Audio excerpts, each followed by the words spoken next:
Welcome to the truth debate.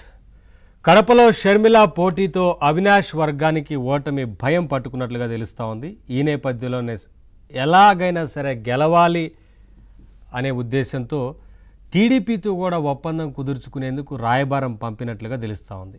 దీంతో TDP నేతలు తిప్పికొట్టారు. మరొకవైపు బీటెక్ రవి ఇటువంటి వాటికి సాహసించేది లేదు, ఎట్టి పరిస్థితులు ఉపేక్షించు, ఎలా అయినా సరే గెలిచే తీరుతాం కానీ పోరాడతాం కానీ ఇటువంటి వాటికి మేము ఎప్పుడు కూడా అంగీకరించమంటూ టీడీపీ తిప్పి పంపినట్లుగా తెలుస్తూ ఉంది. ఇలా అవినాష్ వర్గం పలు సందేశాలు పంపించినట్లుగా తెలుస్తూ ఉంది. అయినప్పటికీ తిరస్కరించారని అనే వార్త అయితే వస్తూ ఉంది. ఇదే రకంగా కడప వ్యాప్తంగా కూడా అసెంబ్లీ స్థానాల్లో పంపించినట్లుగా తెలుస్తూ ఉంది రాయబారం. కానీ టీడీపీ నేతలు ఒప్పుకోలేదనేది ఒక వార్త.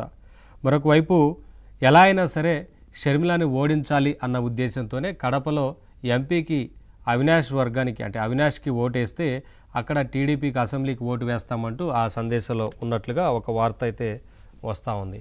మొత్తానికి టీడీపీ నేతలు అయితే దీన్ని అంగీకరించినట్లుగా తెలుస్తూ ఉంది. దీంతో అవినాష్కు అక్కడ ఎదురు దెబ్బ తగిలిందనేది ఒక వార్త. మొత్తంగా అసలు జరుగుతున్న పరిణామాలు ఏం జరిగింది లాంటి విషయాల గురించి ఇవాళ డిబేట్లో మాట్లాడుతాం. డిబేట్లో విద్యాసాగర్ గారు జాయిన్ అవుతారు, టీడీపీ లీడర్, ఎస్కే సైదా గారు కాంగ్రెస్ లీడర్, ఉప్పల లక్ష్మణ్ గారు సీనియర్ పొలిటికల్ అనలిస్ట్.